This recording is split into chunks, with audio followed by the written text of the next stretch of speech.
प्रायोजक है द गुरु सेठ jewellers, GM road, near radio station. Mithila विश्वविद्यालय के स्नातकोत्तर रसायन शास्त्र विभाग के विभागाध्यक्ष के द्वारा नेट GRF की तैयारी को लेकर वर्ग का किया गया आरंभ।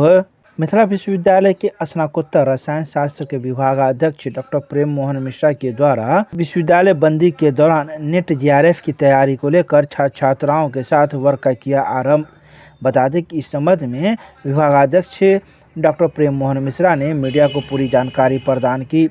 उन्होंने कहा कि विश्वविद्यालय इन दिनों क्रिसमस एवं नए साल को लेकर बंद है, लेकिन कई छात्र छात्राएं नेट GRF की तैयारी में जुटे हुए हैं। इसी दृष्टिकोण को लेकर मेरे द्वारा वर्ग का आरंभ किया गया है, ताकि छात्र छात्राओं को नेट GRF के संबंध में जानकारी प्रदान की जाए तथा विषय वस्तु को लेकर भी उन्हें अवगत कराया जाए। इसके अलावा उन्होंने कई बातों की जानकारी प्रदान की। ठंडी छुट्टी, क्रिसमस और न्यू ईयर के उपलक्ष्य में महाविद्यालय मतलब यूनिवर्सिटी बंद है और सर नेट GRF के प्रिपरेशन के लिए क्लास स्टार्ट किए हुए हैं। इन पूरे यूनिवर्सिटी का स्टूडेंट आ सकता है और या कोई दूसरे कॉलेज का भी है, उसको भी अगर तैयारी करना है तो वो भी आ सकता है क्लास में तैयारी करने के लिए। अच्छा, कौन सर पढ़ा रहा है? PM स्क्वायर सर है, छोटी सर पढ़ा रहे हैं। कैसा लग रहा है उनका क्लास? अच्छा पढ़ा रहे हैं, समझ में भी आ रहा है। क्या लग रहा है कि जो आप जो तैयारी किए हुए हैं नेट GRF? अभी हम लोग का फर्स्ट ईयर, अभी तैयारी स्टार्ट ही हुआ है। नाम बता दीजिए। आशीष रंजन डिपार्टमेंट के छात्र हैं। यहाँ हम लोग नेट GRF की तैयारी के लिए सर जो बैच खोले हैं ना, उसमें हम लोग पढ़ने आए। अच्छा, नेट GRF क्या होता है? नेट GRF MS के बाद अगर असिस्टेंट प्रोफेसर बनना है तो नेट GRF क्वालिफाई करना पड़ेगा, नेशनल एलिजिबिलिटी टेस्ट और या फिर जूनियर रिसर्च फेलोशिप। अच्छा, तो सर क्लास ले रहे हैं? जी। कैसा लग रहा है क्लास?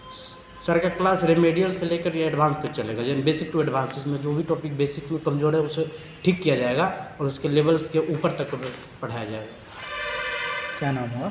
वाल्मीकि सिंह यादव। किस विभाग में हो रही थी, किनके द्वारा हो रही है?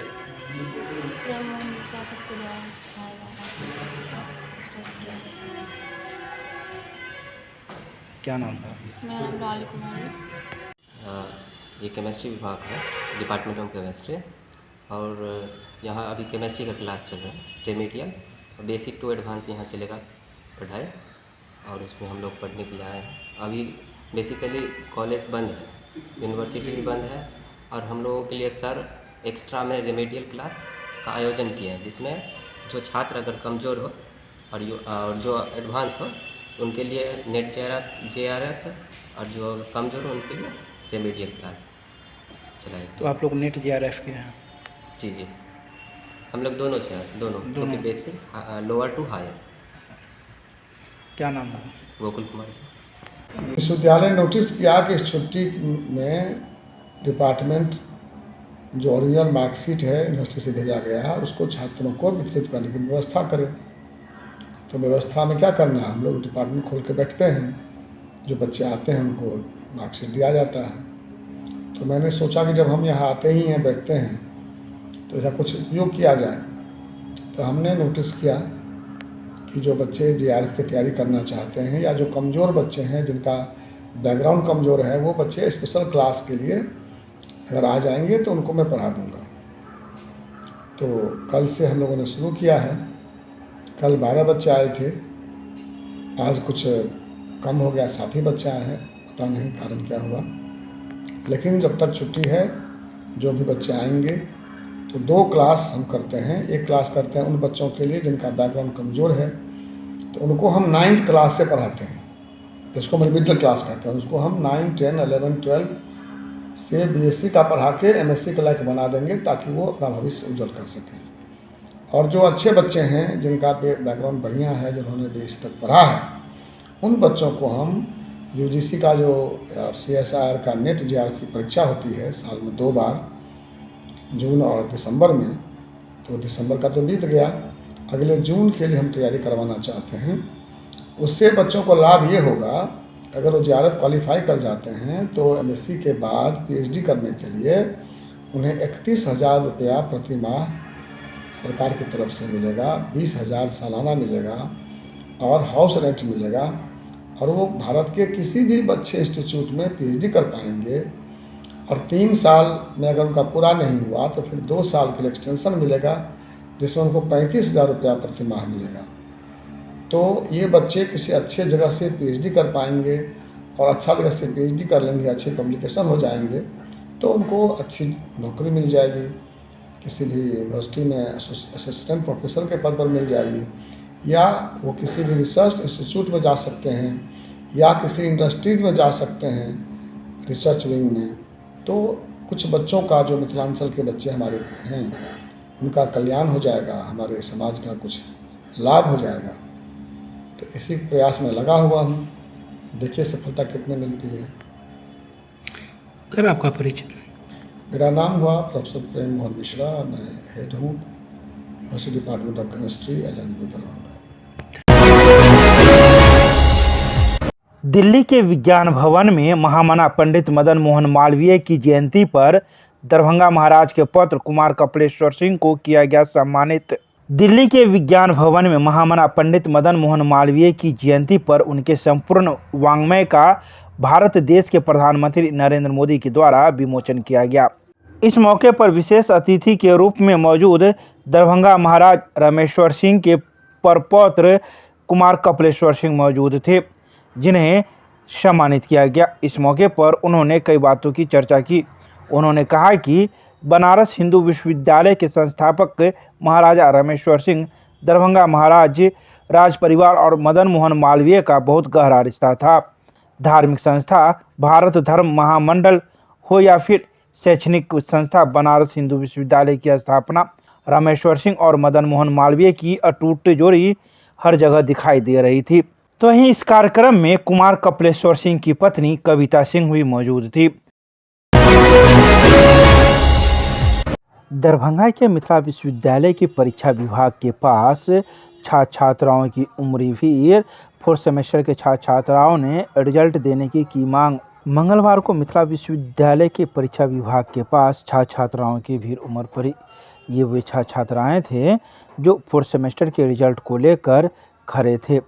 इन लोगों का कहना है कि वाणिज्य विभाग का तो रिजल्ट दे दिया गया, लेकिन कला एवं विज्ञान संकाय का PG का रिजल्ट नहीं दिया गया। हम लोग 4th सेमेस्टर के छात्र हैं और हम लोगों का रिजल्ट होना ज़रूरी है, क्योंकि STET का फॉर्म भरना है और उसकी आखिरी तारीख 2 जनवरी तक ही है।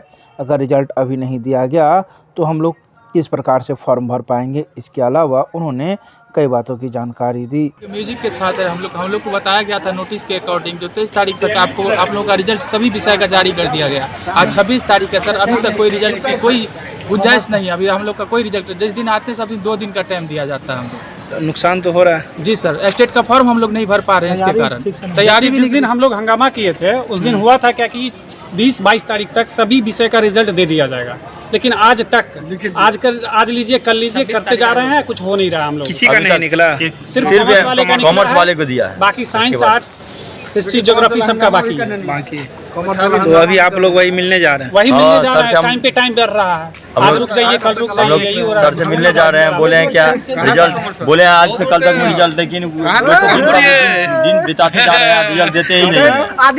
जब कॉमर्स का रिजल्ट दे दिया तो एक का रिजल्ट दे दिया तो सबका रिजल्ट चाहिए। हम लोग को रिजल्ट चाहिए कि वो फर्ज है कि हम लोग वही ना, हम लोग क्यों दौड़ते रहेंगे। आज दे रहे हैं, कल दे रहे हैं, बता रहे हैं, हमेशा रिजल्ट देते ही नहीं है। आप किस विषय के? मैं फिजिक्स का है। क्या नाम हुआ? विनोद कुमार। राज्य स्तरीय युवा महोत्सव 2023 में MLSM कॉलेज के छात्र छात्राओं ने लहराया परचम, कई विधाओं में जीता पुरस्कार। राज्य स्तरीय युवा महोत्सव 2023 में MLSM कॉलेज के छात्र छात्राओं ने परचम लहराया, जिसमें रंजीता प्रजापति शास्त्रीय नृत्य कथक में प्रथम स्थान तथा कृष्णानंद सिंह को गिटार वादन में द्वितीय स्थान प्राप्त हुआ। बिहार सरकार के उप मुख्यमंत्री तेजस्वी यादव, युवा खेल मंत्री जितेंद्र राय एवं निदेशक खेल मंत्रालय बिहार सरकार पटना के द्वारा इन दोनों को पुरस्कार प्रदान किया गया। महाविद्यालय के प्रधानाचार्य डॉक्टर शंभू कुमार यादव ने दोनों छात्राओं को शुभकामनाएं और बधाई दी। महाविद्यालय के संगीत विभागाध्यक्ष डॉक्टर चंद्रनाथ मिश्र, NSS पदाधिकारी डॉक्टर सुबोध चंद्र यादव, महाविद्यालय के bursar doctor Anil Kumar Chaudhary, computer operator Anoop Kumar Jha ने छात्र छात्राओं के सफलता और राष्ट्रीय स्तर पर चयन के लिए बधाई दी। जिला मुख्यालय स्थित जीविका कौशल रथ को डीपीएम के डॉक्टर ऋचा गार्गी ने हरी झंडी दिखाकर किया रवाना। जिले के 18 प्रखंडों में करेगी भ्रमण। मंगलवार को जिला मुख्यालय स्थित जीविका कौशल रथ को डीपीएम के डॉक्टर ऋचा गार्गी ने हरी झंडी दिखाकर रवाना किया। जिले के 18 प्रखंडों के विभिन्न गाँवों में भ्रमण कर युवकों व युवतियों को इस रथ के माध्यम से जागरूक किया जाएगा। साथ ही युवक युवतियों को वीडियो फिल्म के जरिए कौशल विकास और रोजगार के अवसरों की जानकारी भी दी जाएगी। इससे हुनरमंद बनने और रोजगार प्राप्त करने के उद्देश्य से युवाओं में जागरूकता का संचार होगा। इसके अलावा दीनदयाल उपाध्याय ग्रामीण कौशल योजना के तहत जीविका द्वारा जिले के ग्रामीण क्षेत्रों में रहने वाले युवक युवतियों के कौशल विकास और रोजगार के अवसर उपलब्ध कराने को लेकर युद्ध स्तर पर कार्य किया जाएगा। इस मौके पर जीविका के प्रबंधक नरेश कुमार, रश्मि कुमारी, ब्रज किशोर गुप्ता, रिंकू सिंह सहित जीविका के अन्य कर्मीगण मौजूद थे।